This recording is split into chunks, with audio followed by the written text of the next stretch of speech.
558 Manila. Ako po ang inyong Radyoman Ramsey Tirona at dito sa Radyo Trabaho abay walang personalan, trabaho lang. Kakagapay mo, kaibigan na dito ang Easy XL. That news was brought to you by ACS Manufacturing Corporation, ISO certified world-class quality. ACS. One day, isang araw, ay so napansin ko, toothpaste na binili ko sa fluoride, bitin ito. Ang leading brand kasi, hindi lahat may maximum fluoride. Kaya Mrs. mag-unique toothpaste. Lahat may maximum fluoride protection laban sa tooth decay. That's why kaya ngayon, unique ang toothpaste ko. Kahit anong kulay, maximum fluoride ito. Goodbye sa tooth decay. Unique toothpaste every day. Unique toothpaste, manufactured by ACS Manufacturing Corporation, ISO certified, world-class quality. ACS. Marami na ang natulungan ng Santon Plus Herbal Capsule. Ako po si Normie Briones, 47 years old. Mayroon pa akong karamdaman na skin allergy na matagal na po. Marami na po akong ininom na gamot pero hindi pa rin po gumagaling. Marami din nagsasabi sa akin na subukan ko daw na uminom ng Santon. Natanggal yung skin allergy ko, lumakas po yung katawan ko. Nagpapasalamat po ako sa Santon. Malaking tulong niya po sa akin. Kayo rin, mag Santon Plus Herbal Capsule na. Mabibili sa mga butika. Mahalagang paalala, ang Santon Plus Herbal Capsule ay hindi gamot at hindi dapat gamitin panggamot sa anumang uri ng sakit. Dumarami na ang guminhawa gamit ang Mighty C. Ako si Maria Asuncion, isang magsasaka. May hyperacidity ako kaya nahirapan ako maghanap ng vitamin C. Yung Mighty C, alkaline, base at natural, iniinom ko ngayon. Kontrahin ang mga sakit. Vitamin C na alkaline base. Mighty C. Lumipas at magbago ang panahon.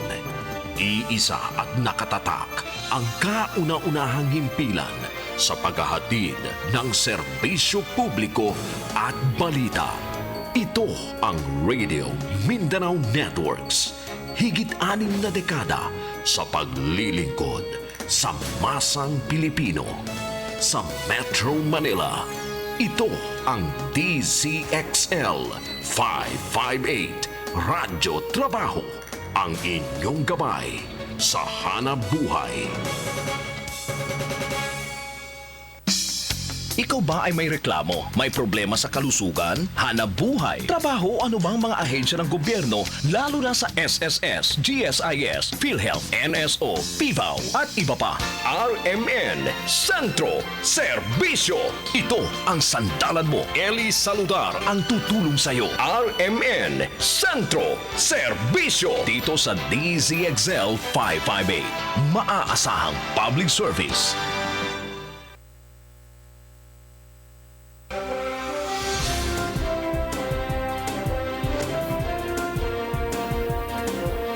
Ay, muli, magandang umaga Pilipinas, Metro Manila. Ako pa rin ho yung Radyoman Eli Saludar. At Radyoman Jenny Pahilanga, magandang umaga po sa inyong lahat. Good morning sa iyo, partner. At medyo umuulan na umaaraw ang ating panahon. Yan. Okay, at tuloy ho tayo sa ating mga balitaan, pagtalakay sa mga mainit na issue. At tulad kanina, partner, ng ating binanggit ay inaabangan natin yung investigasyon dyan po sa Senado, ika-6 na pagdinig ng Senate Blue Ribbon Committee na may kinalaman dito po sa GCTA. Yan, continuation. So, pero pag ako, yung mga ganyang mga inquiry na yan, investigasyon sa Senado, partner, matabang na ako dyan. Ang dami nangyari investigasyon sa Senado, wala naman nangyari. Narinig lang ng taong bayan. Tapos may mga nanalo sa kampanya. Ganun lang. Okay. Ito na, balikan natin. Punta tayo sa Senado, partner. Ito na po si XL Radyoman Uno, Grace Mariano. DZXL Report. 10:15 ang nagsimula itong pagdinig. Ika-6 na pagdinig na ito ng Senado kaugnay nga sa mga anomalya sa Bureau of Corrections at sa New Bilibid Prison. Kanina nanumpa na rin ang mga bagong humarap na mga resource person na sina dating Justice Secretary Vitaliano Aguirre at si Baguio City Mayor Benjamin Magalong na dating hepe ng Criminal Investigation and Detection Group. Pakinggan natin ang chairman ng komite na si Senator Richard Gordon. Siya ngayon ay nagbibigay ng opening statement. Mabuti may report ng NBI so we can proceed with that. Actually, hinihintay ko yan para makapag-submit tayo ng preliminary report. Today, sa mga ating pagsusuri, just a little summary, hearing, lumabas na yung mga nagbabayaran pati sa ospital at ginagamit pa yung ospital na opisina ng mga nagtutulak ng droga sa labas. Yun sasaliksikin pa natin yan para talagang magkaroon tayo ng tunay na mahawakan para mahabol yung mga dapat habulin dyan. At ang bilibid, lumalabas palengke ng mga bisyo. Drugs, tilapia, ang mga babaeng pinagbibili sa mga tao natin. Even chismis na yung, and I don't want to say this, ilang mga kawani ng bilibid na nag-aalaga sa mga preso dahil tungkulin nila yon, pati yun nachichismis na pumapayag makipagtalik para sa salapi. I hope that is not true and we're still going to find out whether that indeed is happening. I don't want to go into the salacious. Certainly, ang daming undue favors, corruption. Flavors, sinabi ko, dahil sa pagkain lang, pati yun natatasahan. Hindi lang naman ito nakaraan. Ngunit nung araw pa, ang problema dyan sa bilibid sa pagkain ay matagal lang pinag-uusapan na hindi umaabot yung budget na dapat ibigay sa mga nakakulong.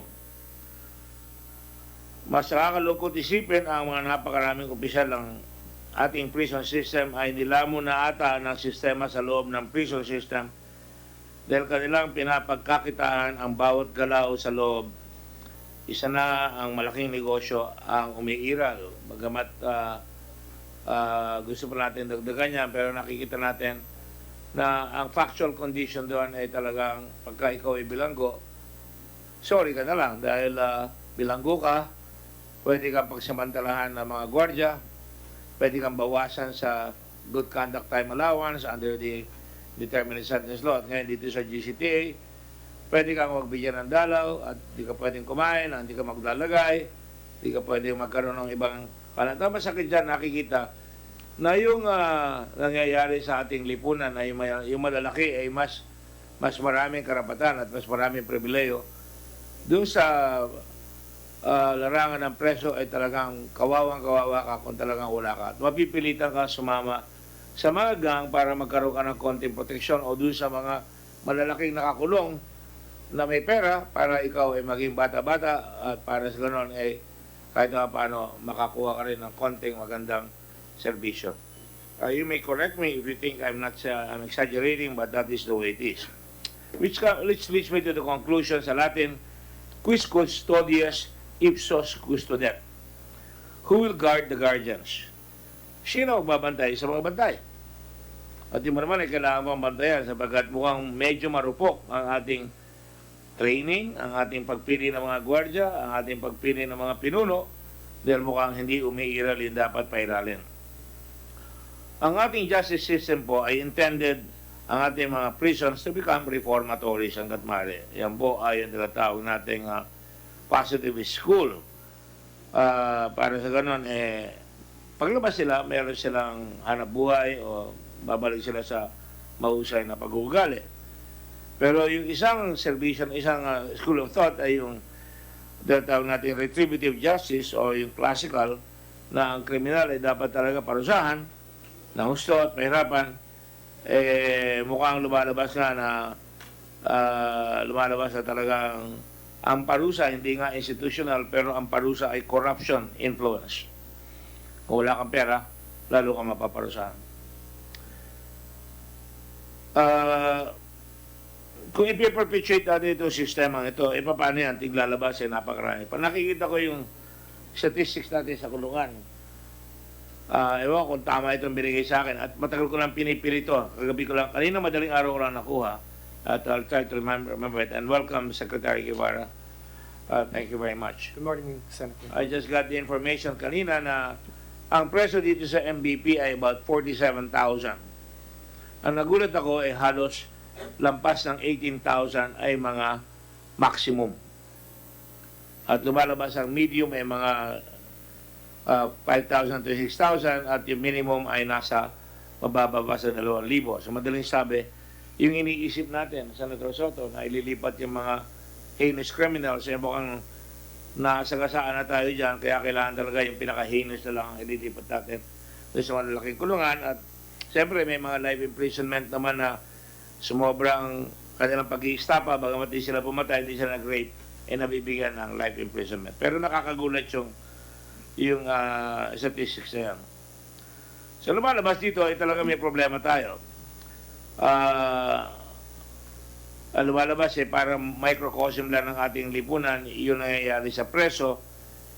If we continuously fail to initiate reform, promote justice, law and order in a small controlled area, maliit na nga yan At may mga hawla, sabi kong hawla, hindi naman dapat sabihin hawla, may mga bars na pwede mong kontrolin. May pag-asa ba ang bayan natin para sa reforma na magbigay ng tunay na hustisya at kaayusan sa ating bayan kung saan marami ring nagkakalat ng mga mas makapangyarihang kriminal na wala sa likod ng rehas na bakal.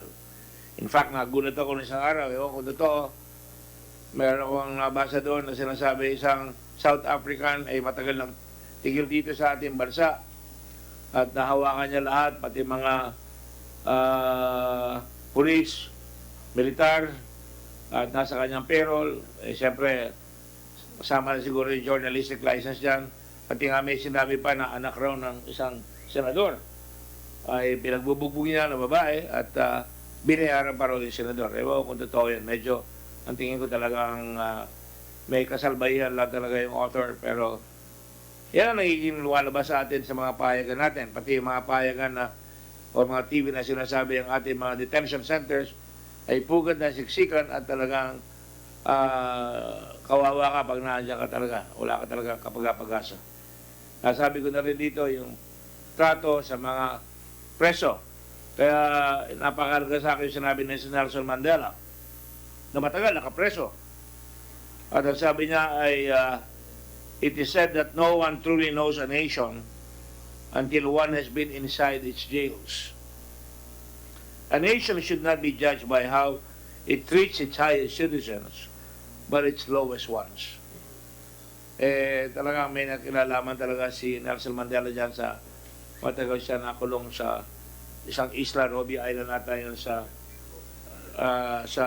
South Africa. Tama yung sabi niya, yung malalaman mo kung anong klaseng bansa sa pagtrato doon sa mga pinakamababang mga mamamayan ng isang bansa. So, with that, I'd like to now present our witnesses. Meron tayong mga bagong testigo. At unahin ko na kaagad yung sa NBI. Meron na po ba kayong report, Director Geran? Good morning, Mr. Chairman. Good morning, sir. Our application for warrant of disclosure was approved by the court. Yes, sir. And we have we were now allowed by law to open the cell phones of two of the three, and it appears that there were communications between and among the three of them. We have submitted the report to the this very good committee, Mr. Chairman. There were. Marami ba? Isa lang? O dalawa? O dahil kaya tayo nagtanong sa inyo dahil sinasabi lang wala silang komunikasyon. Nasaan tiyo, sir? Basically, we have on February 21 of 2019, Yolanda Camilon received a text message from mobile number 0908-742-8324. Belonging to? Kanino po yun? Lumapitan po tayo sa mikropono, Director. Veronica Bunyo po, which states that, Ma'am, I already advised Mabel na magkikita kayo maya po. Okay. And then, on February 21,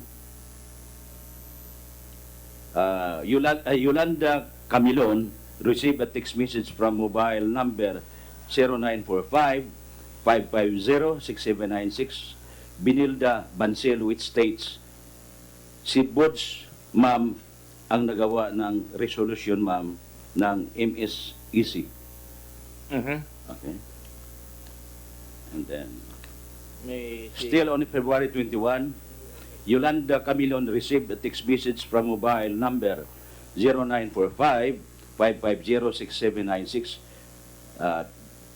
It appears that it's the number of Binilda Bansil, which states that nag-usap na po pala kayo ni Sir Chito. Di okay na po. Yun. Kayo na po bahala. Yun ang tanong ni Yolanda sa kanila. It's a statement, Mr. Chair. Yes.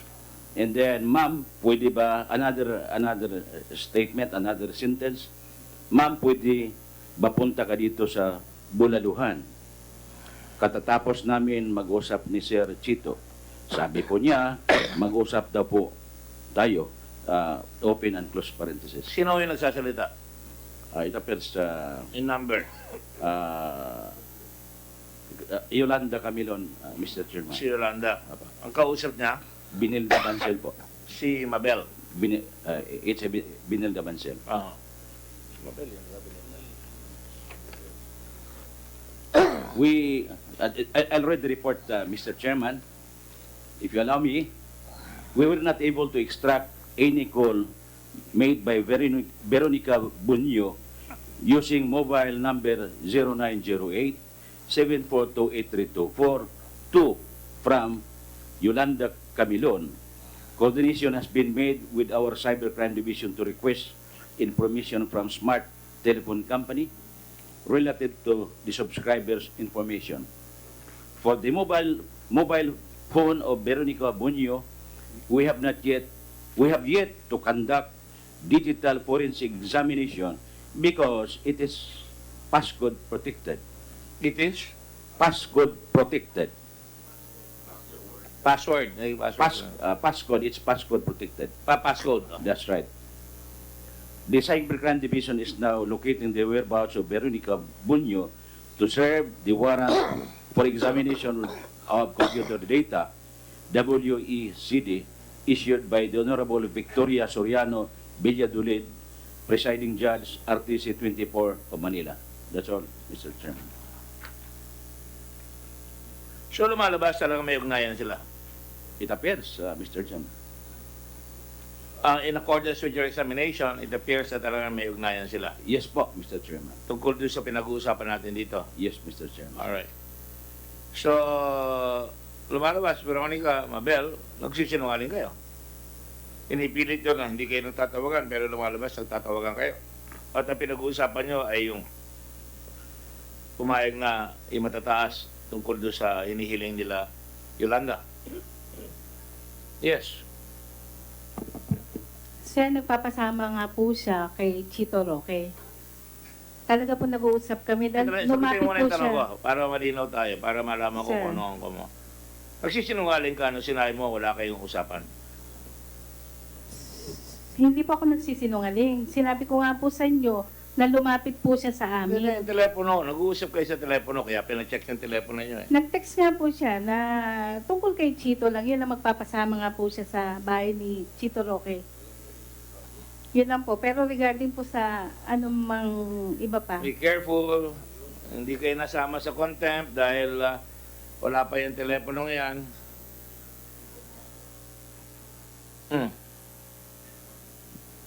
Nagkakausap po nga kami dahil nilapitan po niya ako. Nagpasama siya. Una, ayaw mo sabihin na nag-uusap kayo. Dinideny mo, di ba? No, Your Honor. No, alam ko sinamahan mo siya. Pero sa telepono, sabi mo, hindi kayo nag-uusap. Siya naman po ang nagsabi. Hindi po ako nagsabi noon. Siya po nagsabi na si Veronica Bunyo lang po ang kausap niya sa phone.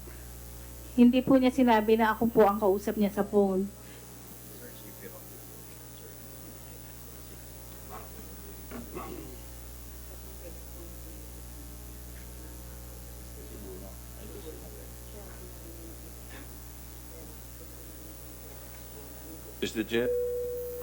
Mr. Chairman.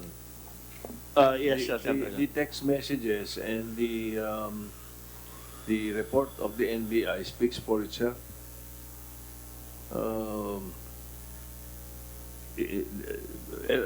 When Ms. Bansil was replying to your question, the NBI director kept on moving his head. And apparently, Director Geran, is she telling the truth about the content of the text messages?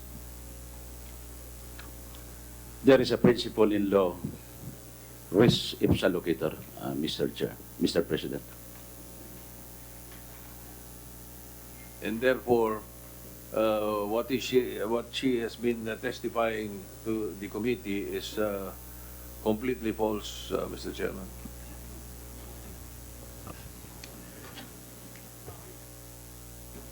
Veronica, Yes, sir.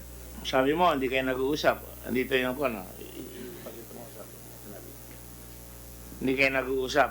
Sabi mo, kaya nakuha yung telepono mo, pinakuha ko pa doon sa parking lot. Ngayon, lumalabas, nakakausap mo siya. At pati yung bulaluhan. Alam mo, inuli na kita, no? Sabi mo, negative. Pareho yung sinasabi mo pagka tinatanong kita. Sinabi mo doon sa telepono, nung kausap, nung kanina, sabi mo, negative, no? Nung nag-usap tayo nung last time. So, talagang hindi ka nagsasabi na ito nung sinasabi mo na hindi mo siya nakakausap. Sir, I invoke my right against self-incrimination, sir. Too late. Too late. Nasabi mo na yung natanong ka na dyan dati. Dapat nung pa sinabi yan.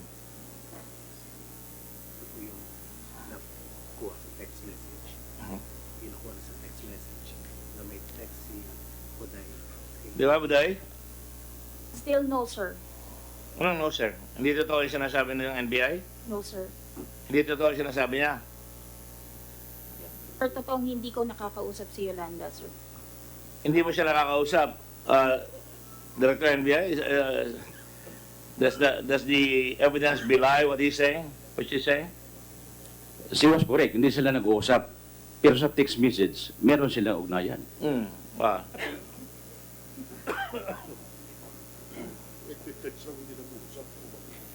Text, nag-uusap sila sa text. Sorry, okay, by mistake. Akala ko pag nagte-text hindi na pwede magsalita eh. Pero sige, nag-uusap kayo sa text. Nag-uusap kayo sa text, right?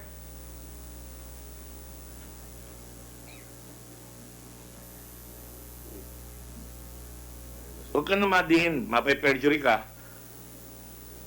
Sir, hindi ko siya nakakausap. Hindi, text. Yes, sir. What is yes, sir? Yep. Message ako sa kanya.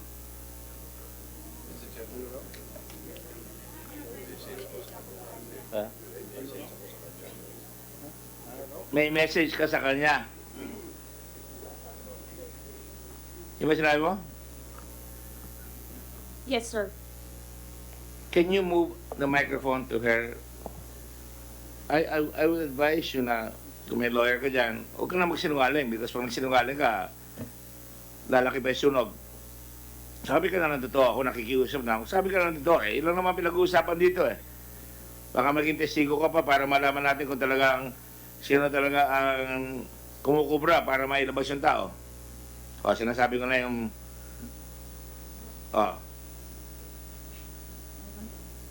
Ang text nyo, tungkol saan?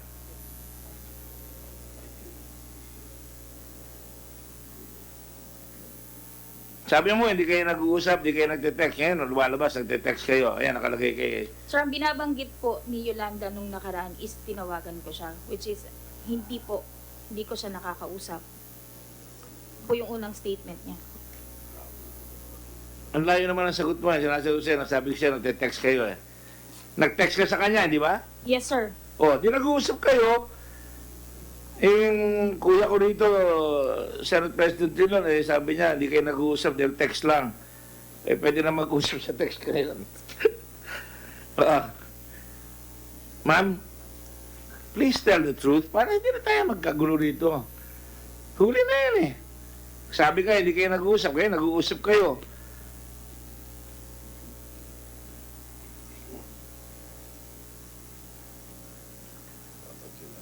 Ang pinag-uusapan niyo talaga patungkol doon sa kwan, di ba? Yoli, anong pinag-uusapan niyo? Yung tungkol po dun sa ibabayad, yung sinisingil nila na sa akin. Yung binabayad? Yung ibabayad ko po, yun ang pinapalo up niya po sa akin. pinapalop ka niya, no? At ang sabi niya, gusto mo sabihin ko sa iyo, Veronica, yung sinabi mo. Gusto mo sabihin ko? Ma'am, I already advised Mabel na magkita kayo mamaya po. Ano ibig sabihin nun?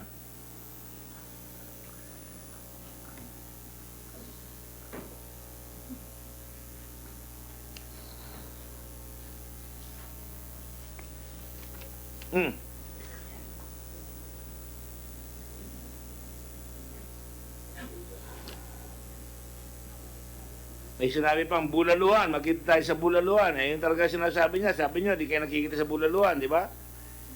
Hindi niyo alam yung bulaluhan.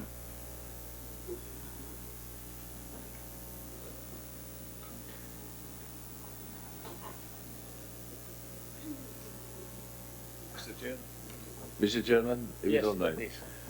Director Geran, what was the phone number of Veronica that she used to text Yolanda Camilon?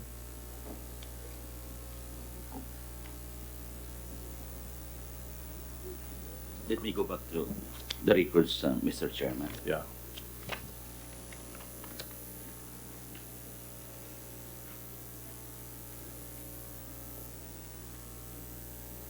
The Yolanda received a text message from mobile 0945-550-6796. This is the phone number of Benilda Bansel. Sorry, again? 0945-550-6796. This is the number of Benilda Bansel. No, the other one. And for In Veronica.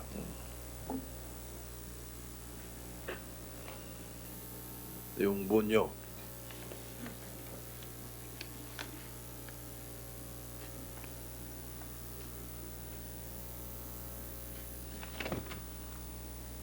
Kasi ano number? The number, Mr. Chairman, is Veronica Bunyo. 0908 0908 742 742 8324. 8324. Okay.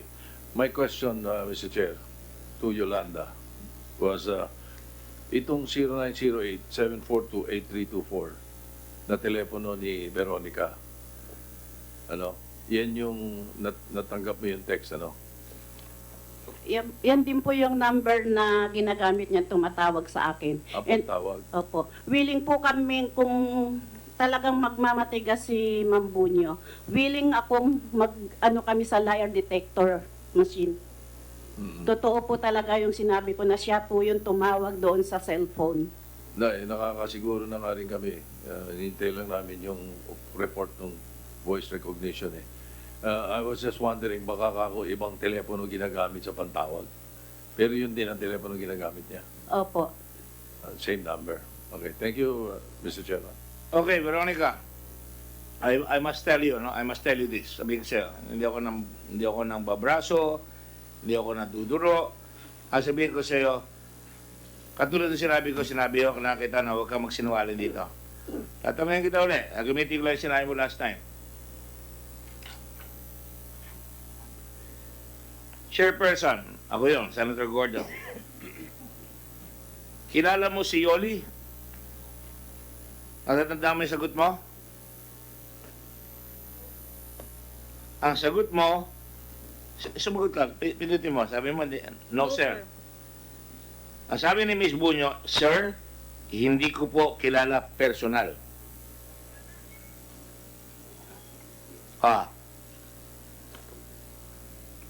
Ngayon, nagte-text na kayo. So, magkakilala kayo.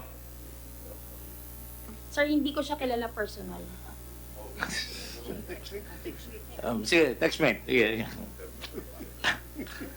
Umiikli ang pasensya namin dito sa iyo. Yung mga abogado mo nagbibilang na contempt number dito, ha? Ang 5 na raw. Chairperson, Senator Gordon, ngayon lang kayo nagkita. No, sir. The first time na nakita ko siya is nung hinatid ko si Ma'am Mabel. Yes, sir. Okay. And then,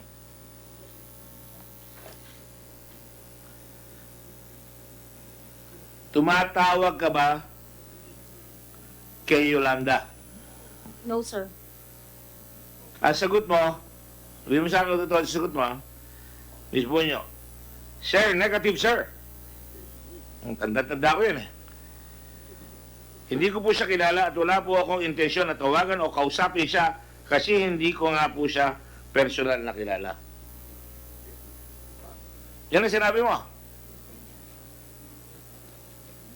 Yes, sir. Okay.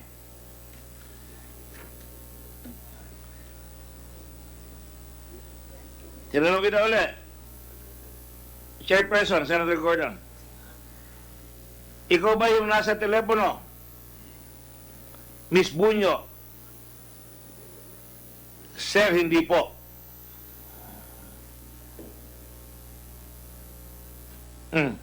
Yes, sir. No, sir. Ano yan? Hindi ako yung nasa telepono, sir. Ikaw na yung nasa telepono? No, sir. Hindi po ako yung nasa Hindi telepono. ikaw.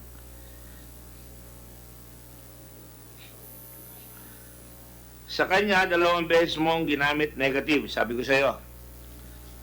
Ang sagot mo, Miss Bunyo, hindi sir. Hindi po ako yung kausap niya. Yes, sir. Sabi ko, excuse me. Sinulit mo ba? Hindi po ako ang kausap niya. So, deny ka ng deny, hindi mo siya nakakausap. Whether by voice or by text. Pero nandiyan na ngayon yung NBI na huling-huli yung telepono mo, ginagamit niya, may text kayo.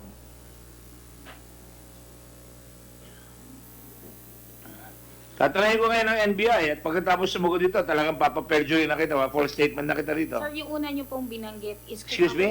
Sir, yung una po yung binanggit is kung ako yung nasa voice recording. Ang sabi ko po, hindi. So, naglulubid ka ng buhangin ng konti, no? Time kasi, sir, piniplay niya po yung Ayaw niya parinig eh. Lumapit ka sa... That time po kasi piniplay niya yung recording, kaya po kayo nagtanong.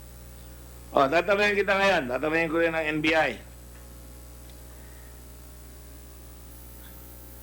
Tanungin ko muna ng NBI. Meron ba kayong nakitang ebidensya na binura lahat yung mga messages sa mga telepono? Sir? I'll refer to my IT, Mr. Chairman. Good morning, Mr. Chairman. May mga messages po na deleted and we need additional information from the telecom company to confirm our findings. Excuse me, sir. What is your name?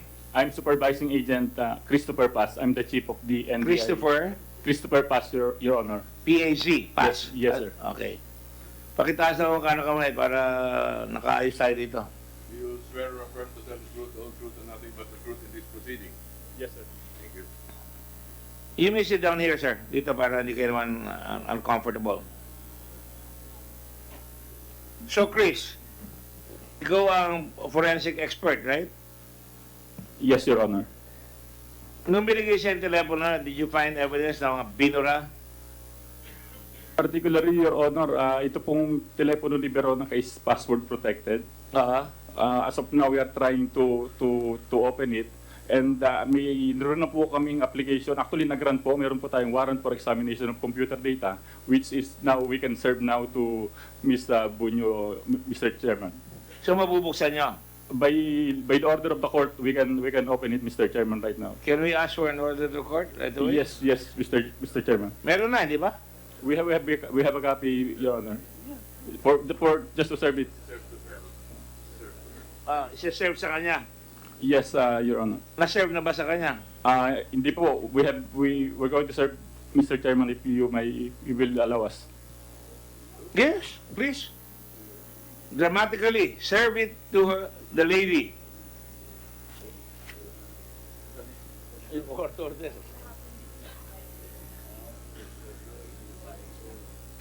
Bibigyan ka ng court order na bubuksan yung telepono, ha?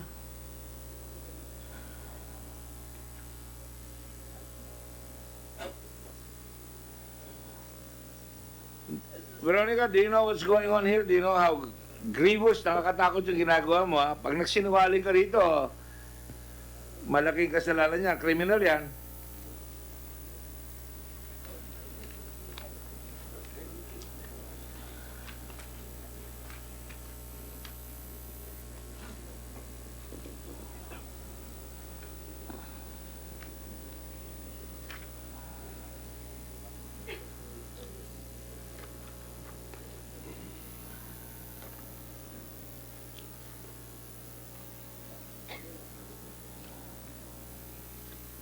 Mr. Chairman, the one NBI agent serving the warrant is Attorney Cristia Amores. Attorney Christian Amores. Cristia Amores. Kristia. Kristia, C-R-I-S-T-I-A? K-R-I-S-T-I-A.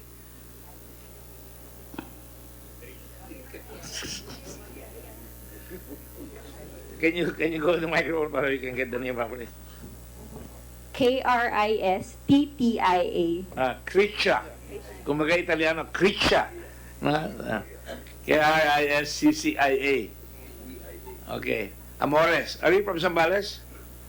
Because we have a Justice Amores from Zambales before, from San Felipe. It's a good justice, all right? Have you served the order of the court? Has she signed it already?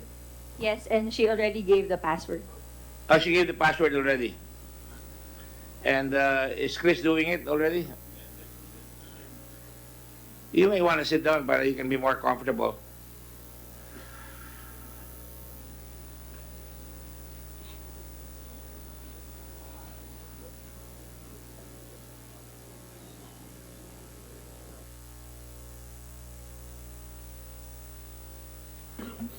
We successfully opened the mobile phone, Mr. Chair. So our next step is to subject this to digital forensic examination, and we will submit the report to this committee, Mr. Chairman. At the next hearing? Yes, Mr. Chairman. Wow, okay. I thought the marvels of technology allowed us. Can you do it this afternoon now? Yes, Mr. Madala nyo Chairman. na ngayon para matapos tayo kagad. Yes, we can do it, Mr. Chairman. Go ahead, please proceed and do it. Okay, thank you, Mr. Chairman. Bunyo. Now, Ms. Bunyo. Yes, sir. Go ahead. I was going to ask her. Mr. Chairman, yes. Since the NBI is going to make public, pursuant to a court order, the exchange of text messages, siguro we can save time, Ms. Bunyo, if you already tell us exactly what those text messages are.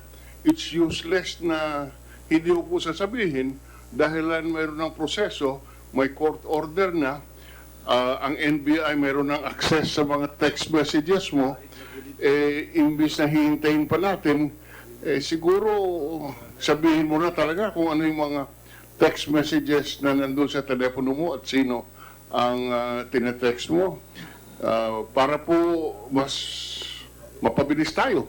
Ganon din ang kalalabasan nun. Tama. At kahit na ma-delete yun, lalabas pa rin ang totoo. I hope you know that.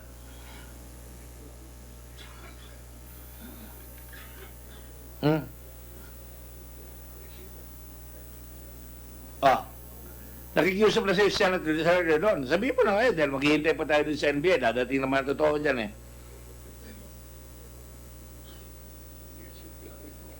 Sabi ka na totoo, makakatulong ka rito sa kaso nito. Malay mo, baka maging state witness ka pa.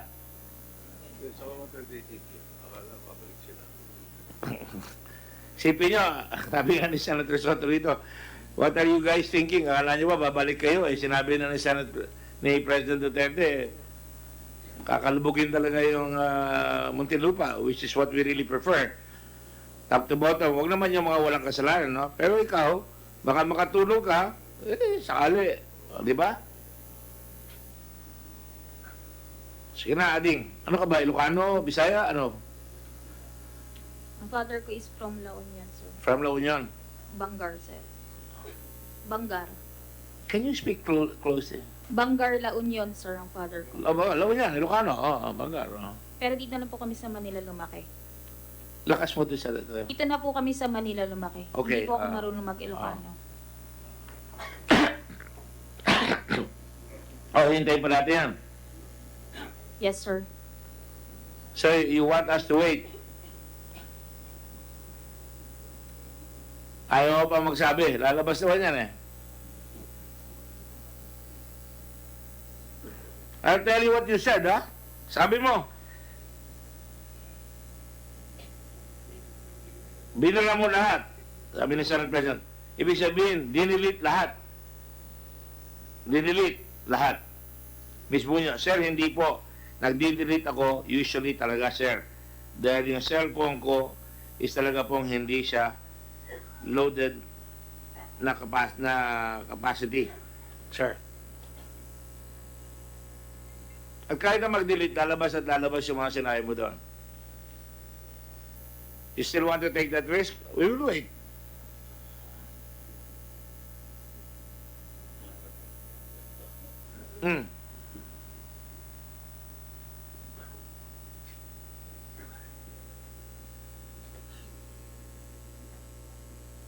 Would you like to think about it for a few minutes? Pag-isipan mo muna. Ilay, sir. Hindi naman ako nagmamadali na lalabas naman ang katotohanan. Pero kung makakatulong ka, tumulong ka na. So, pag-isipan mo na.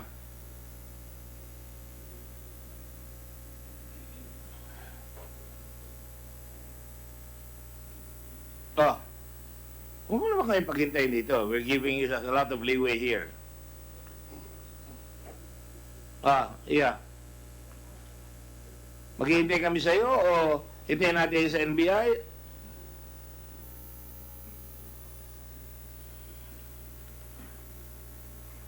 Ha? Sorry? Ano yan? Sir, pwede mo nang mag-break lang saglit. Pwede mag-break ka. Do you want to talk to one of our lawyers so he can tell you what your situation is? Possible, sir. Possible? Sige. I will give you a few minutes. Nahirap, masela niyan eh. I don't want you to get into trouble. Kung makakatulong ka, tumulong ka. Kung hindi ka naman makakatulong, magigiba ka talaga. Eh, pero ang ebidensya napakalakas. So, lumabas ang nag-uusap ko eh. Sabi mo, hindi kayo nag-uusap. May testigo laban sa iyo. Ngayon, may testigo ng NBI. Pagpahintay mo kami at lalabas yun, gano'n rin, lalong mabigat. So, I'll give you a few minutes. Maybe you can talk to attorney... Ha? Babia. Kala ko, ikaw babae yung pakikiusap ko sa iyo. Babae sa babae, o. Ayan, o. Dalawa na kayo. Sabi nga, doon sa kabila. Okay? O, sige. Pwede kayo mag-usap doon sa dalawa, doon sa likod. Isang masculine, isang feminine. Alright? Okay. In the meantime, while we're waiting for the results, we have other witnesses here that we called. We called General Magalong of CIDG in connection with the time that I think sometime in 2014 or 2013 or 14, there was information by the CIDG and the PIDEA that so much drugs were occurring and inside the penitentiary, and that you wanted to touch base with the authorities there so a raid could be conducted. Is that true, sir? It's true, Mr. Chair, Your Honor. Totoo yun, Yes, sir. Can you relate the effort or the information? Can you share the information that you had here at the time, which eventually you will share with the highest authorities in the Bureau of Prisons as well as in the Department of Justice? Mr. Chair, if you will allow me, please. Can I read my affidavit that I submitted sometime in 2015 Yes, to sir. the House of Representatives? Thank you, Mr. Chair. In the meantime, I instruct the committee secretariat to Wala yung isa dito, yung Blue Ribbon na lang. We'll get a copy so that we can distribute it to all the other senators. Go ahead, please, sir. Mr. Chair, I have a certified true copy, and Yes, I will sir. submit it after this Yes, sir. hearing. May I inform everyone that I was formerly a PNP officer in the Philippine PNP officer, and I retired last December 2016. That sometime in early December 2013, I was designated as Director of the Criminal Investigation and Detection Group. That in the course of the performance of my duty and functions as Director, CIDG, I initiated intelligence operations and case build-up in response to reported illegal activities of some CIDG and CRPO and PRO3 personnel who were engaged in a scheme called Araw Bato, in which they peddle illegal drugs recovered through legitimate police operations. Part of their modus operandi is to arrest Chinese drug traffickers and seize illegal drugs. They would later free them in exchange for money and arrest another Chinese national as replacement of the freed drug trafficker. A nominal part of the seized drugs will be legally declared, while a sizable amount will be brought to their safe houses and distributed, each member receiving his share. Sir, just to elaborate, ang nangyayari po rito, there are rogue elements of the Philippine National Police. They have this... Opo. Even CIDG, Yes, ano po sir. yung NCRPO? National Capital Region and Police Regional Office 3 in Yes, sir. Olivas. Bakit agaw ba to? Ganito po yung Si concept Senator rito. Bato ba yan? No, sir. No, hindi po. Malayo po kay Senator Bato. Yes, go ahead. Ang sistema po rito, there are rogue elements of the Philippine National Police who have what we call a enterprise criminal mind. No? Ang ginagawa po nila, paikutin po nila yung kanilang head of office at sasabihin po nila na magkakaroon sila, they have an impending anti-illegal drug operation. Most of the time, these are bypass operation. So ang gagawin ng head, magkakaroon na po ng pre-ops yan, tatawagan na rin po niya yung ibang mga ibang units na alam niya na pwedeng makadetect ng operation. These are what we call pre-coordination para wala pong mangyayaring misencounter, yung tinatawag po natin na blue-on-blue situation. At the same time, habang nagsasabihan siya nung team leader, nung rogue team, na, sir, diyan ka lang sa opisina, sasabihan ka namin kung okay na po yung operation. Naghihintay yung boss, habang naman yung rogue team, they will start their operation. Pag nakuha na ho nila, nahuli na po nila yung, usually this is a high-profile Chinese personality, together with the pieces of evidence, and this in the form of drugs, assuming, sir, na 100 kilos of drugs, ang gagawin na po nila, idediretso na po nila sa kanilang safe house. Ito yung mga discrete na offices nila. Pag wala pong nakaharang sa kanila at naidiretso nila sa safe house, may mga options po sila. Either sasabihan po nila yung boss nila, sasabihin nila, sir, hindi po natuloy yung operation. Another option is, sir, positive po tayo, pero ang nakuha lang po namin 30 kilos. Pag meron pong nakaharang sa kanila on their way to their safe house at may nakadetect po sa kanila na other law enforcement agencies, ang sasabihin po nila, may clearance po to. Please call our head of office. So covered na po sila.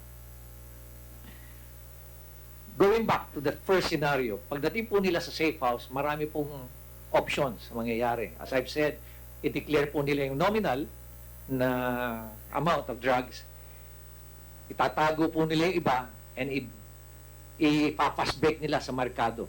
Kaya mapapansin nyo po na biglang babagsak po yung presyo ng shabu. Usually, these are methamphetamine or hydrochloride. From the usual 6,000, baka babagsak na lang po yan ng 4,000 per gram or 3,000 per gram, fast break. Another option is, yung nahuli nilang Chinese, ipapatubos ho nila yan. Let us say, mga 50 million. Pag naipatubos na po nila yan, huhuli sila ng ibang Chinese drug personality rin.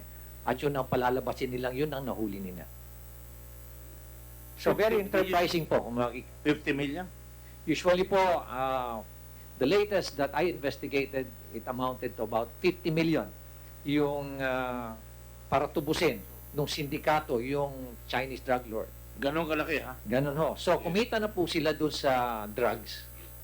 Kumita pa sila dun sa nahuli nila ng Chinese. At palalabasin nila na ito yung Chinese, yung replacement, yun ang original na nahuli nila.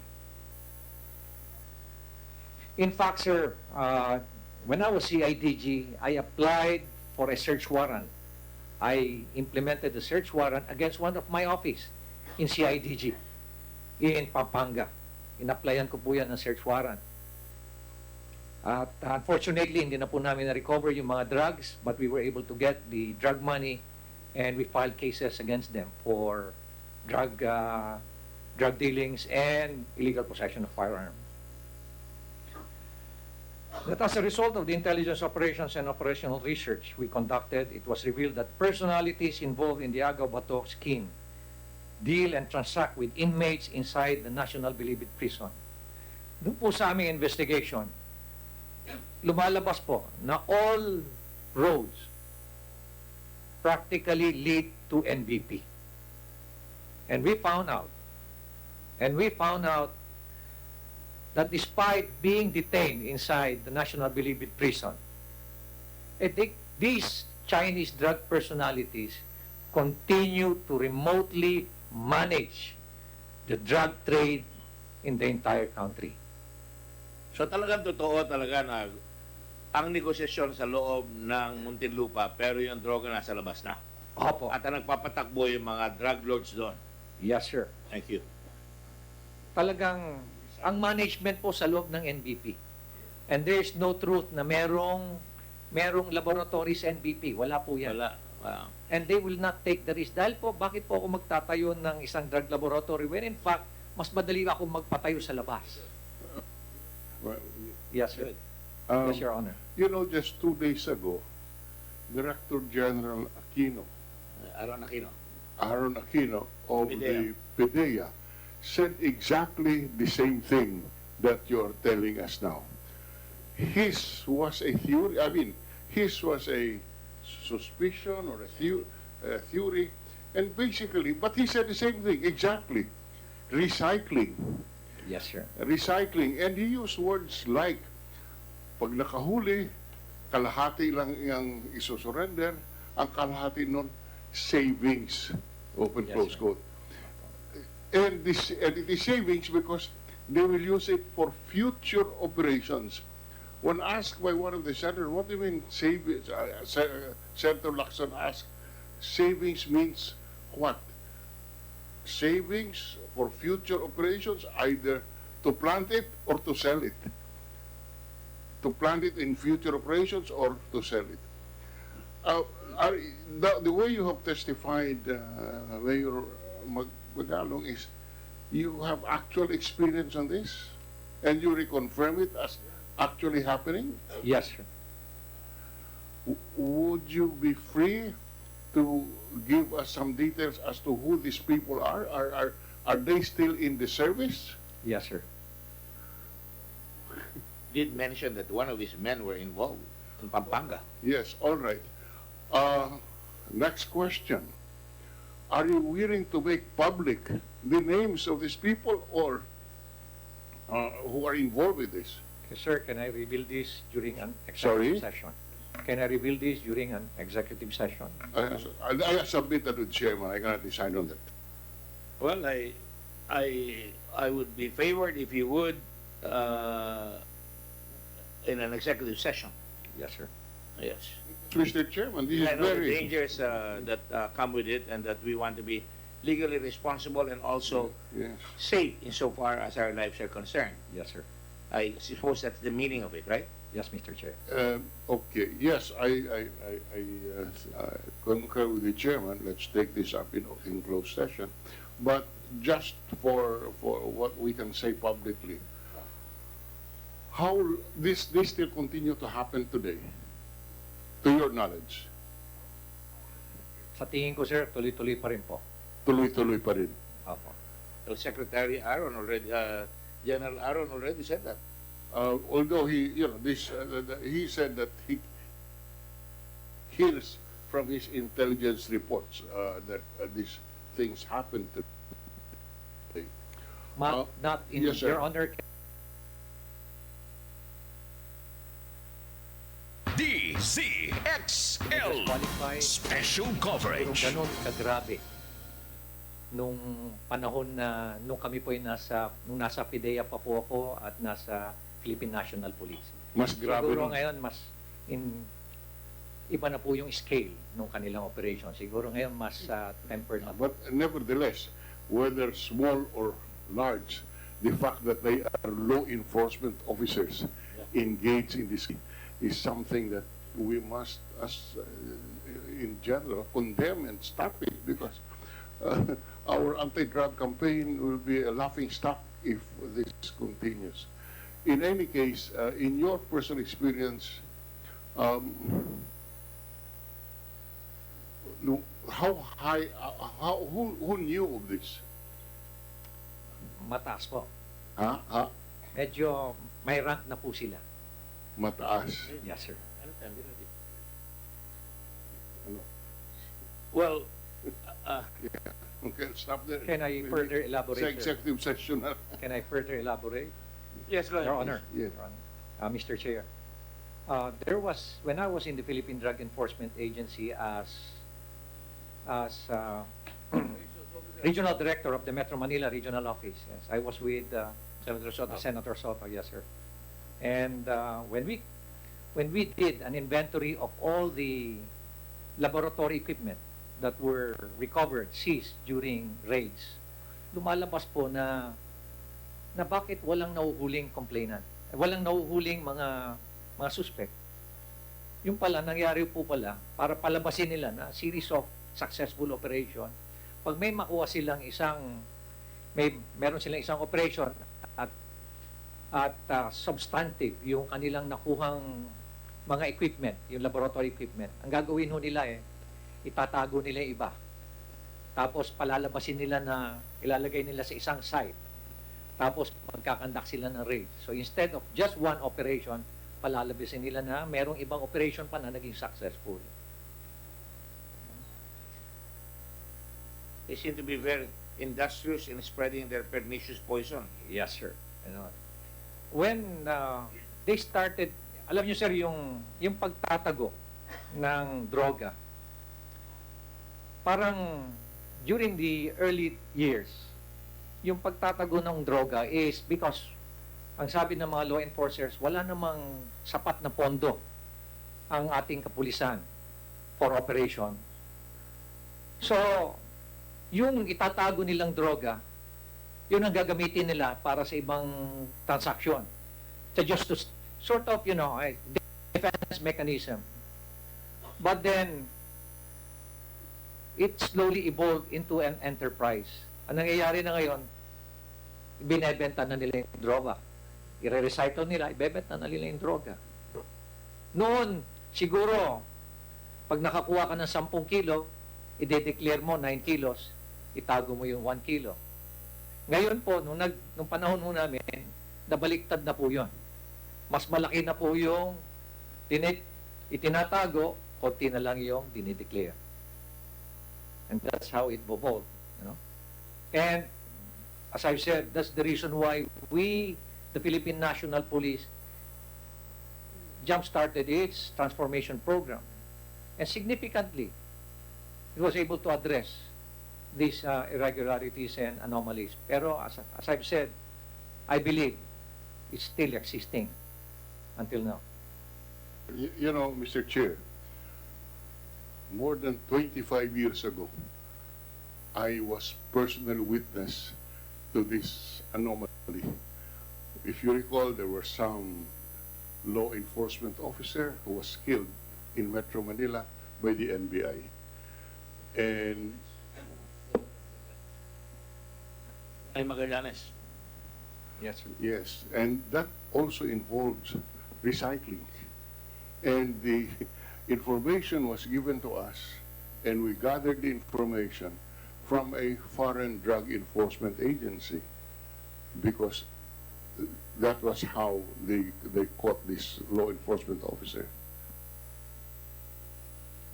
So it is not as if it only happened a few years ago. I'm talking about 25 years ago, nandyan yan. Yeah. Hanggang ngayon, nandyan pa yan. Yes, sir. Correct? That's how old it is?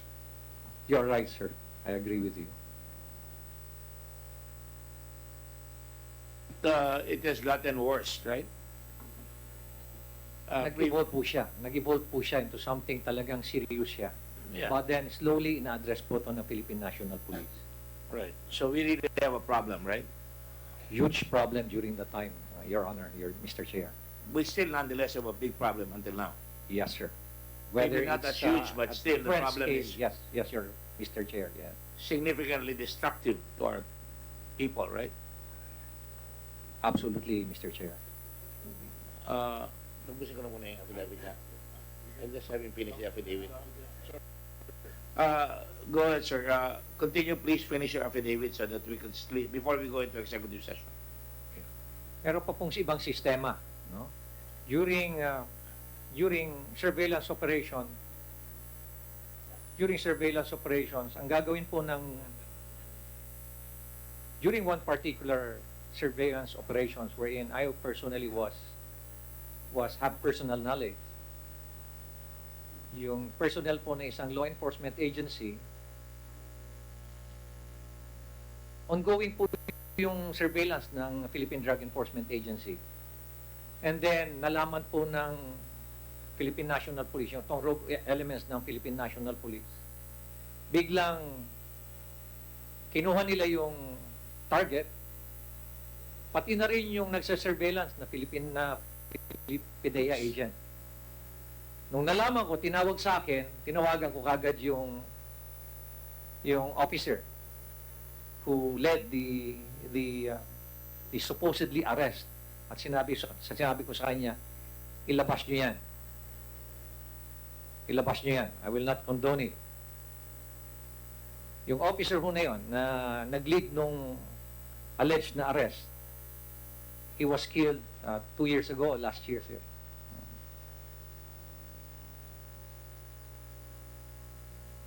Mabuti pinakawalan po yung PDEA agent.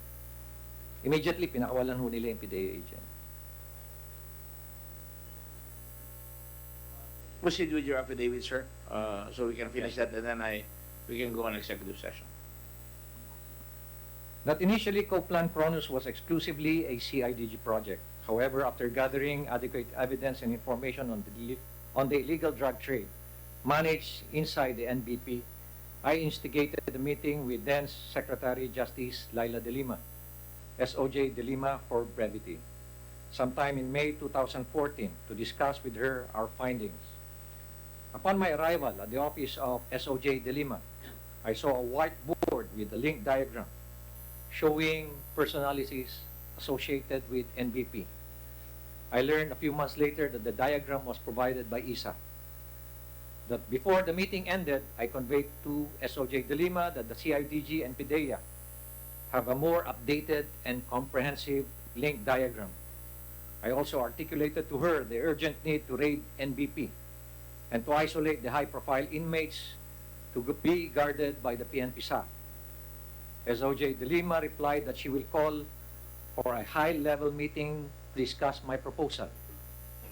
That on June 26, 2014, I attended a formal meeting with the SOJ.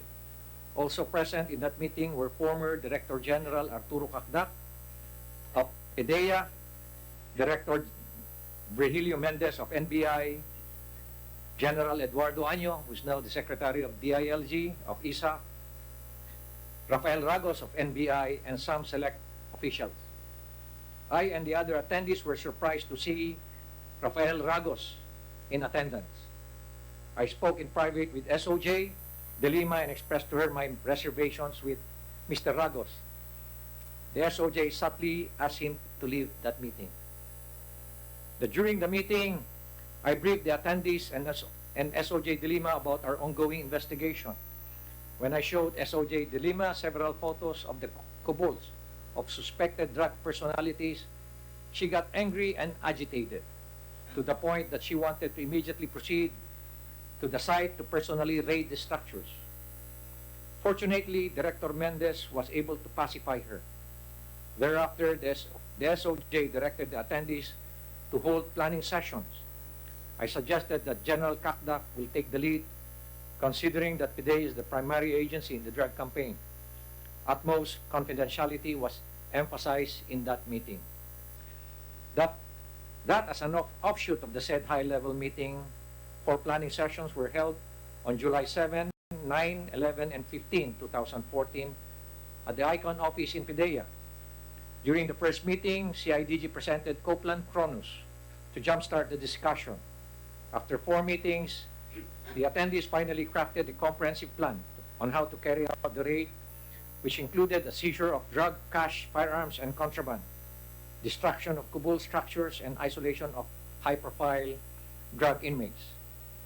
That in our last planning session on July 15, 2014, I invited Director Bukayo of Bucor after securing clearance from SOJ de Lima.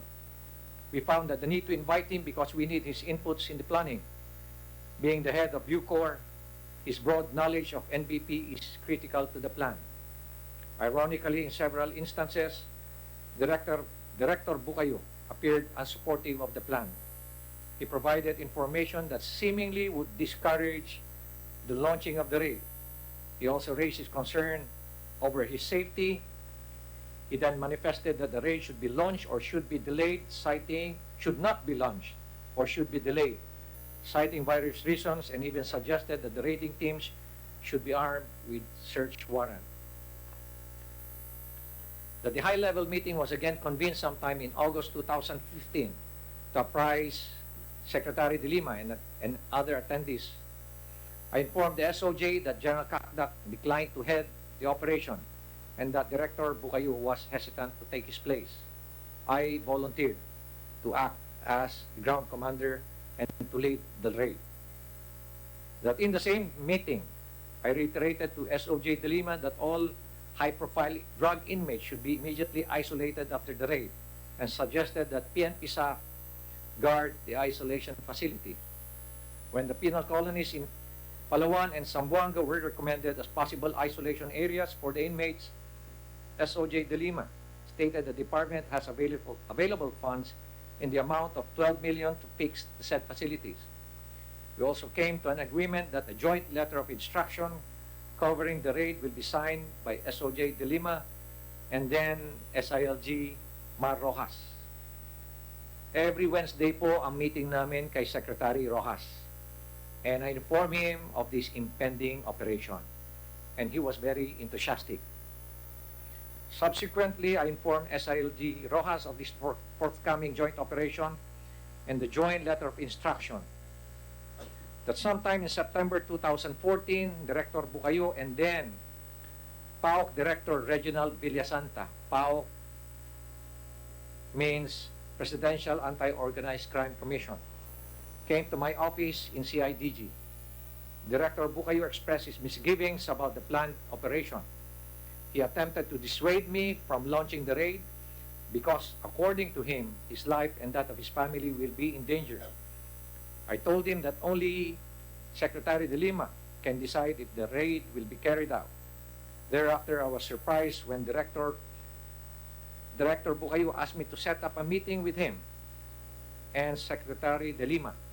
Nagtataka po ako, bakit ako pa po ang magpapaset up ng meeting and when in fact, direct report po siya kay Secretary de Lima. Nonetheless, I acceded to his request and called up SOJ, who replied that she will call for the Bucor chief for a meeting. That after that meeting with General Bukayo and General Villasanta, I have not received any further notice from the SOJ regarding the planned raid. Similarly, our PDEA counterpart was also inquiring from my staff in CIDG for any development. In a few instances, when I had the opportunity to meet and speak with SOJ de Lima, I followed up the plan and inquired as to when the raid would be launched. Ang sabi niya, hintay ka lang Benji, hintay ka lang.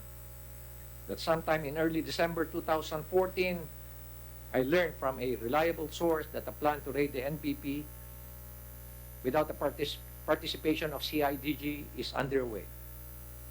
When I mention here, Your Honor and Mr. Chair, about the reliable source, ang kausap ko po noon si General Garbo.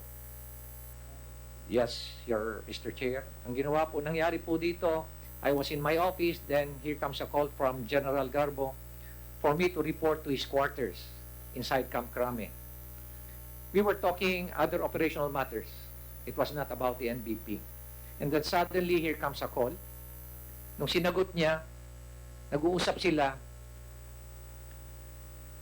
I noticed 3 keywords. Una is, there is an impending operation, kasama ang SAF, kasama ang CRPO, and kasama ang K9. With all these keywords, I was able to piece everything together. There is an impending operation and a raid of the NBP. So, tinanong ko siya agad, Sir, are you referring to, nung binaba niya yung telepono, sabi niya, Sir, meron pala kayong operation. Yan ba, Sir, yung NBP? Sabi niya, at nagpre-prepare na nga kami. After that, Sir, hindi ko na siya kinausap, umalis na ako. Tinawagan ko yung PIDEA, tinawagan ko yung Head of Intelligence, yung IIS, si Randy Pedroso. Tinanong ko sa kanya, kasi siya ang kasama ko lagi dun sa planning session.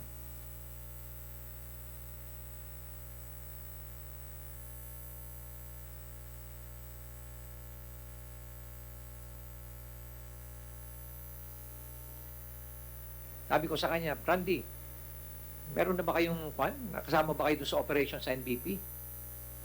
Sabi niya, Sir, wala po akong alam dyan. Hindi ka ba tinawagan ng PIDEA? Wala po, Sir. Sir, pwede bang bigyan ko kayo ng feedback? At may tatanungin lang ako. After a few minutes, tumawag siya sa akin and sabi niya, Sir, may request for K9. With that, we were able to realize na hindi kami pala isinama, Sir, sa operations. So, tumahimik na lang po kami. So, nangyari po noon, naghintay na lang kami until we found out that in December 15, I learned that the DOJ, NBI, PAO, Bucor, PNP SAC, NCRPO, and PIDEA K9 raided the NBP. That ends my... Is there any possible reason why you would be excluded from the raid? Baka inexplorer, ang tagal lang. Nagsimula kayo Mayo, di ba? Mayo. Yes, Mr. Chair. Nag-raid po, December na. Latter half of December. Kasama ka sa pagpaplano, sinabi mo sa matataas, meron nangyayaring kubol dyan. Siguro dapat public knowledge na yan. Alam naman ang tao lahat na bumibisita na, meron na. Alam na, bakit kayo hindi sinama sa raid? Hindi kayo sinama sa raid. Samantalang kayo ang pinaka-enthusiastic. Mr. Chair, hanggang ngayon po, palaisipan sa akin kung bakit po ako hindi isinama, bakit po kami hindi isinama. At nagtataka rin po kami kung bakit inabot po hanggang December. Tapos na po yung planning session noong July. At dapat po sana, standard lang po sa law enforcement, after a planning session, it will only take us two weeks to prepare. And then we launch the operation. But in this particular case, grabe po yung delay. Kung titingnan nyo po, almost 5 months ang delay. That is precisely my question. Tapos na kayo magplano, matagal na, hindi pa rin tinuloy. Ano ba ang re-raiding nyo talaga doon? Sir, we were after yung contrabands. And contraband meaning may drugs, firearms. Akala ko ba walang ginagawang drugs doon? Sir, gumagamit ng drugs, pero hindi yes, ginagawa ng drugs. Yun yung mga gumagamit, sir, doon. Grabe rin po ang bentahan ng drugs sa loob. Apo. Kasi gumagamit ng sila. Ang totoo po niyan, if you're a drug dealer, usually, sir, you also use drugs. User ka rin. User ka rin. Yan po yan. So, anong target nyo doon? Ang target po namin doon, yung mga dokumento, yung files, yung hard drive sa mga computers po nila. Alam niyo po, So may computer sila sa loob? Meron din po silang computers doon. Meron ba kayo nalaman? Meron din po silang computer? ledgers doon. Ha? Yung po yung mga target po namin doon. Mga ledger? Yes, sir. Doon pa sa raid nila Bukayo later on, yung ba nakuha nila yung mga sinasabi mo?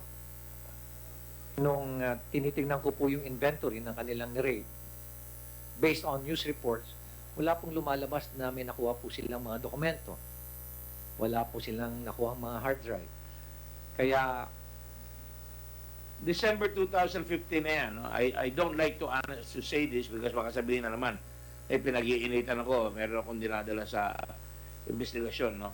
But I have to ask this. Ang election 2016 May. yes, your Mr. Chair. Sandali na lang, mag-i-election na. That was, ang election po 2016. So, 1 year and 5 months. In fact, nagpalit na later on.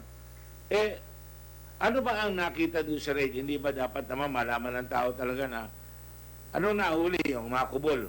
Meron mga litrado dyan, nag-raid nga yung Secretary of Justice, nag-raid sila, napasok nila yung mga kubol, nagulat ng tao, ang lalaki pala nito mga tao ito, meron silang air conditioning, meron silang computer, meron silang gamit. Sa palagay nyo kung kayo nakapag-raid doon, ano mangyayari? Yun nga po ang nabanggit ko po sa aming post-briefing nung after nakita po namin yung raid na yon. Hindi po nila nakita yung mga ibang targets na alam po namin kung saan tinatago po yung mga ibang mga pieces of evidence. No? Hindi ka naman insider sa jail, ah. Marami ba't nakikialam ka? May MVP. Hindi ka naman insider doon. But you got this information, and as a dedicated officer, you did the right thing. You went to Secretary De Lima, correct?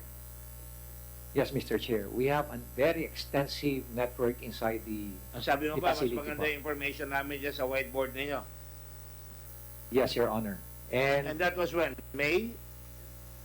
Yes, Your Honor. April May. po. Yeah, April. If she wanted to raid right away, according to your affidavit, sige, puntahan na natin. Agad, galit na galit. Naharang lang ni Director Mendez. Bakit hindi nyo pa tinuloy ng panahon na yun?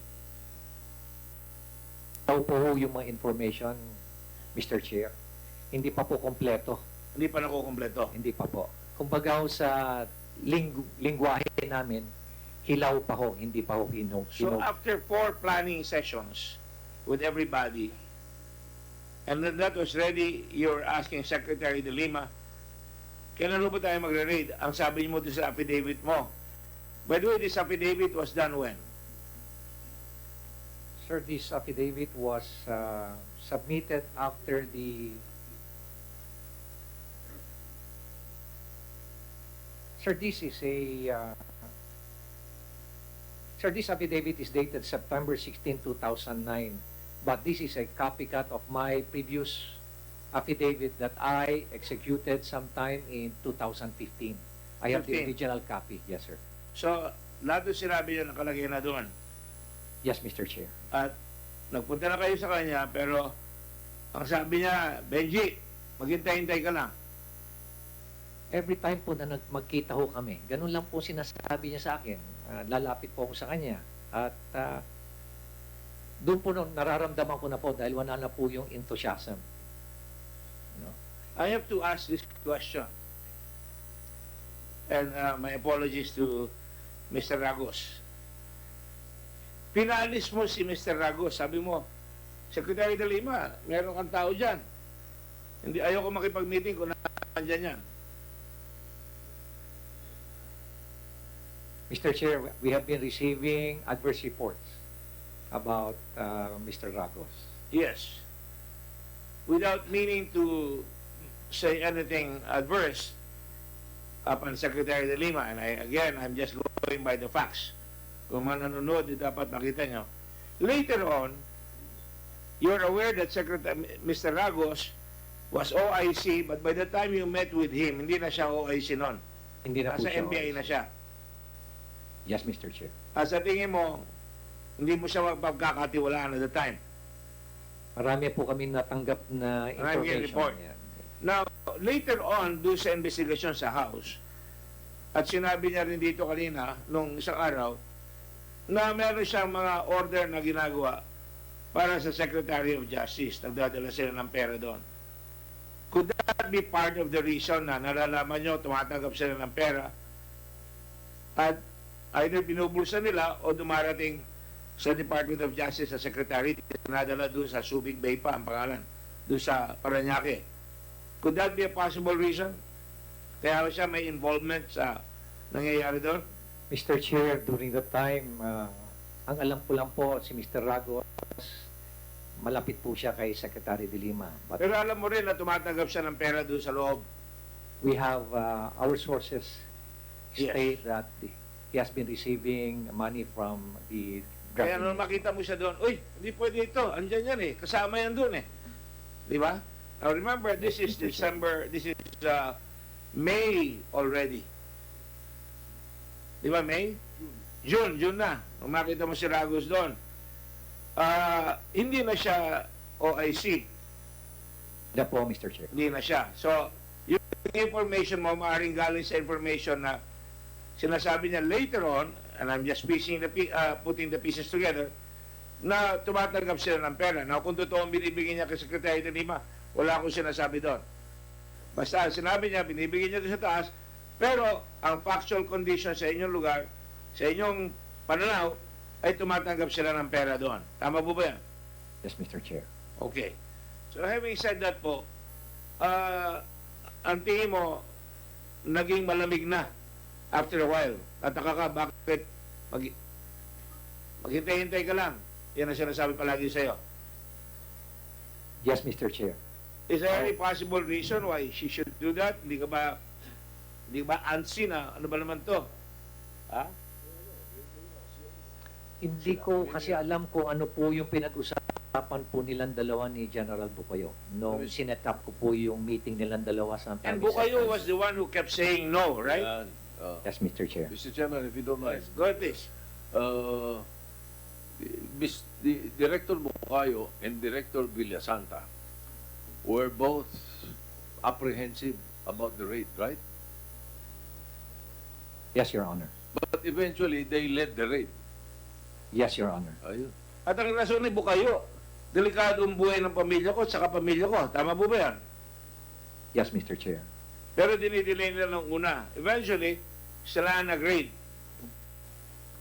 Yes, Mr. Chair. In fact, General Bukayo and General Villasanta and General Garbo are classmates po sa Philippine Military Academy. They're both Class 81. Class 81.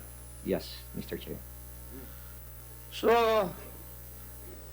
medyo malinaw sa akin, no? Pero ayokong munang mag-conclude. Pero nakikita ko, talaga it's a snake pit, isn't it? Yung Bureau of Prisons talaga matutokso ka dyan. Lahat po ng aspect po ng management dyan pwede ko pong pagkaperahan. Katulad po ng kubol. Talagang privilege po yan. Magkano yung kubol? Sa rinig nyo? Yung kubol ho na yan, hindi po yan lump sum. Para po yung budget din po yan. Kung ang gusto ng isang inmate gusto magkaroon ng magandang kubol, conforme po kung anong klase. Kung basic amenities lang, may presyo po yan. Magkano yan? Basic? Hindi ko na po matandaan. Opo, hindi ko na po matandaan. Eh, malaki, Pero it will malaki. range to million. Pero kung gusto niyo po yung sarili niyong kubol, meron pong refrigerator, may presyo po yan. Gusto niyo po na merong TV, may additional po yan. Parang line item po yan sa budget. Gusto niyo meron kayong computer, meron po yung presyo. Meron kayong gusto niyo may jacuzzi, pwede rin po yan. Jacuzzi? Yeah. Pwede niyong lagyan ho In ng... fact, may nakuha jacuzzi, di ba? Yes po. Gusto niyo po na merong ilaw-ilaw, may presyo din po yan. Gusto niyo na 5-star na kwarto, yan po yan, malaki po yan na presyo. So, wireless, unlimited Wi-Fi, pwede rin po. So, napansin nyo siguro, pati ho yung pagpasok ho ng mga items, baril, may presyo po yan, conforme kung anong caliber. Paano nakakapasok ng baril? Hindi ko maintindihan yan. nasisikmura ng mga tao doon na makakapagpasok ng baril na pwede silang barilin? Mr. Chair, your guess is as good as mine, Mr. Chair. It's money talks po. Money talk. Money talks. Alright. And you're talking about millions here. Yes. So, even cash votes. Isipin nyo kung paano nyo may papasok po yung cash vote. Cash vote. Vote. Safe. Yung cash po doon, Mr. Chair, yung cash is something normal. It's not unusual. They Pinapalo ko- gamble openly. They gamble openly. I might have missed that because I was, alam niyo naman ako, nag-mayor rin ako katulad ninyo.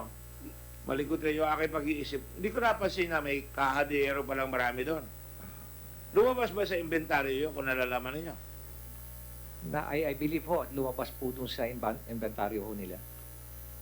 Sino ang may hawak nun? One of the well-known drug personalities. Pero sino Yan ang po may sila- hawak ng raid para pagka nag-raid kayo, lalabas lahat yan. Nakuha nyo TV, nakuha May lahat yan, inventory kahadero. yan. Sino kaya may hawak nun? Department of Justice? NBI probably has a copy of the inventory, Mr. Chair. May I request the NBI to furnish us a copy of all these things that were secured during the raid? Those raids that were conducted sometime in about 2015? 14, Mr. Chair. 14. This is important to us to show the extent of the corruption at that time. Now, before that happened, sir, kailan talaga naging silakbo at talagang talamak na makakapagpasok, makakapaglagay ka ng malaking kubol? Lahat na yan. Even before the time of General Bukayo, meron na po yan eh. General Pangilinan, meron na po yan eh. Meron na po yan. Si Director OIC. DZXL Special Coverage. At atin ang balikan si XL Radyoman Uno Grace Mariano. Radyoman Grace, kamusta na tayo dyan? Oo, yung kaninang huling nagbigay ng testimonya ay si Baguio City Mayor Benjamin Magalong na dating hepe ng Criminal Investigation and Detection Group at sinang-ayunan niya yung sinabi ni PDEA Chief Aaron Aquino na patuloy pa rin talaga yung recycling ng droga. At hindi lang yan, talagang may mga ninja cops pa. Tapos lumalabas din na may mga peking raid. Kapag may na-raid silang isang laboratory, yung part ng drugs na yon inililipat pa nila sa ibang mga site tapos magagawa sila ng raid para kunwari super successful ang napakaraming raid na iginawa pero yun pala yung mga peki lamang. Tapos kapag meron silang nahuling Chinese drug lord, yun ay ipapatubos nila sa mga kamag-anak ng hanggang 50 million pesos. Tapos huhuli sila ng ibang mga Chinese na palalabasin nila na drug lords. Ang kanilang nasasabat na droga ay hindi nila dinedeclare lahat at nire-recycle kaya daw minsan bumabagsak ang presyo sa merkado. Sabi ni Magalong kanina, handa niyang i-reveal o sabihin yung sa isang executive session ang mga may matataas na ranggo sa Philippine National Police na nasa likod nitong patuloy na recycling ng droga. Kanina muli niyang nabanggit yung raid na isinagawa sa Nubilbid Prison noong si dating Secretary Senator Laila de Lima pa ang secretary. Sabi niya, mula noon hanggang ngayon, patuloy pa rin ang operasyon ng illegal na droga sa Bilibid. Bago si Magalong, ay nasermo na ng mga senador ito namang mga opisyal ng Bureau of Corrections na sina Veronica Bunyo at Maria Benilda Mabel Bansil. Dahil ito naman ay para dun sa Good Conduct Time Allowance o GCTA for sale. Si Yolanda Camilon, na boyfriend ng bilanggong si Godfrey Gamboa, sinabi niya na nagbayad siya para nga makalaya itong si Gamboa na itinatanggi nila Bunyo at Bansil. Pero lumalabas sa pagsusuring isinagawa ng National Bureau of Investigation sa kanilang mga cellphone ay lumalabas na totoo yung akusasyon laban sa kanila. So ito po yung pagdinig at mamaya magbabalik pa tayo sa magiging takbo pa ng pagdinig ng Senado kaugnay sa mga anomalya sa Bureau of Corrections at New Bilibid Prison. Kasama mo sa Senado, Radyoman Uno, Grace Mariano, Tatak Arimen, DZXL 558. Pansamantala muna po nating puputulin itong ating special coverage na ito at ito'y i-resume natin pagkatapos po ng RMN News Nationwide. Susunod na po ang RMN News Nationwide kasama sina Radyoman Buddy Oberas at Radyoman Rod Marcelino. Ako po ang inyong Radyoman Ramsey Tirona at ang oras po natin alas 11:45. Handang tumulong sa iyo sa unang-una. Nag-iisa ang tunay na gabay